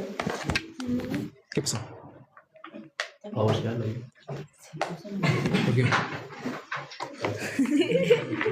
Entonces también porque según ellos no se lee pastoras en los escritos paulinos. No hay la palabra pastora. Y los requisitos para diáconos, para ancianos, tampoco hay para ancianas aunque sí había diaconisas, pero o sea, los ancianos principalmente como dirigentes de la iglesia, en la iglesia primitiva, no están registrados en femenino. Ahora, es bueno entender también el contexto. Para el contexto bíblico, el machismo era muy, muy cesado en la época de Pablo. La situación en donde él expresa acerca de que las mujeres callen o que no se le permite que enseñe, son contextuales a la época, especialmente en el contexto que va a relatar Pablo. Ahora, hay varias líderes en la iglesia primitiva: Lidia, Priscila, son mujeres que han estado liderando en las escrituras. Las que han apoyado el ministerio de Jesús al inicio han sido mujeres con sus recursos. La primera evangelista, mujer también, la primera que ha visto a Jesús resucitado. ¿Qué es predicar el evangelio? Es decir, Cristo está vivo, ha resucitado. ¿Y quién hace eso? María va al sepulcro y se torna y dice: Cristo ha resucitado. Y es una tarea evangelística, les dice a los discípulos. Ahora, ¿dónde va el problema? Yo digo, va el asunto del título. A muchas personas les encanta y saborean sus títulos. O sea, soy pastor, soy reverendo, soy obispo, soy apóstol, soy lo que quieran ser. Y como que al decirles pastoras, es como que su título le están quitando y dicen pastoras. Yo digo, no le digan pastora, díganle hermana, líder, lo que quieran. No le pongan el título. Pero la hermana hace la misma tarea que está haciendo un pastor. Visita, enseña, predica, comparte el evangelio, se preocupa por la iglesia, por la grey. Está haciendo lo mismo que hace un pastor. No le pongas pastora si quieres. Tanto problemas se hacen por el título. No le digan pastoras, dile hermana en Cristo. Pero hace ese mismo rol. Por ahí va el asunto de la distinción. La iglesia Nazareno reconoce el ministerio femenino. Uno, por dar justicia al hecho que mismo Pablo dice, que para Dios no hay varón, ni mujer, ni judío, ni griego, ni esclavo, ni libre. Delante del Señor todos somos uno. Y que las mujeres son coherederas de la gracia también. El negar que pueden servir dentro de la iglesia es no hacer justicia al ministerio que Jesús mismo hacía, en donde principalmente las mujeres han sido parte fundamental de su ministerio. Eso. Entonces, sí, incluso ha habido una temporada donde un joven pastor quería ofender a la iglesia nazareno en redes sociales, y uno de sus principales temas de ofensa, según él, era acusar que la iglesia nazareno tiene pastoras, como si fuese algo de por qué avergonzarnos. O sea, yo creo que como nazarenos no deberíamos avergonzarnos de que tengamos pastoras, deberíamos estar contentos de que se da a la mujer la misma posibilidad de servir dentro de la iglesia. Así que si alguna de ustedes en algún instante el Señor les llama, porque es cuestión de llamado, al servicio del pastorado, háganlo como cualquier varón también lo puede hacer.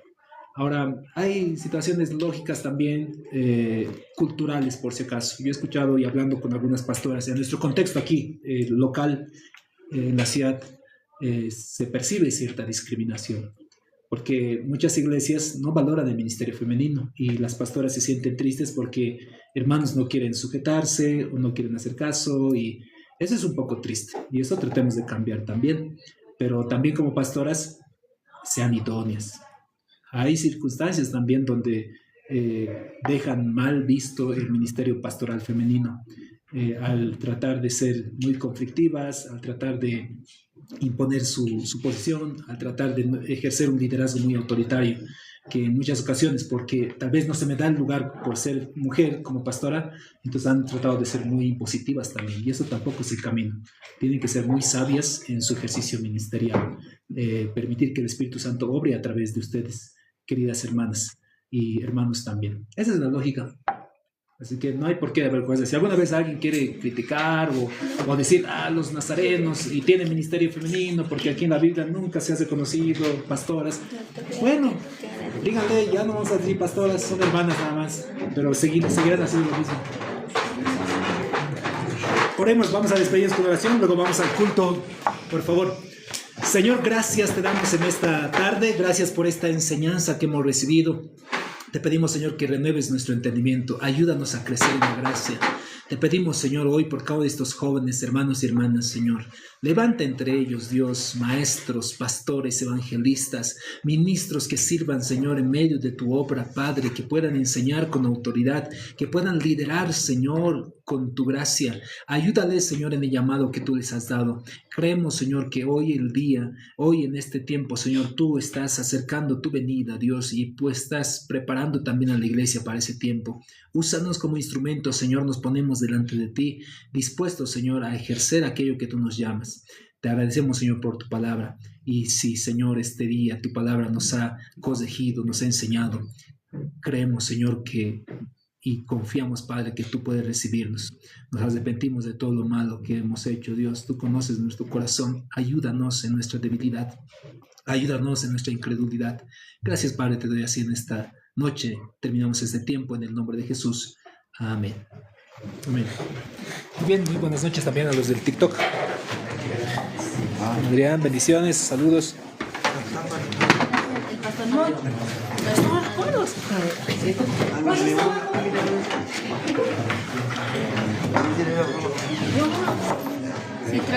¿Alguna preguntita? No, pero pastora eso. No llega la burla. Bendiciones. Chau, chau, chau, chau, chau. Chau. ¿Hay mensajes?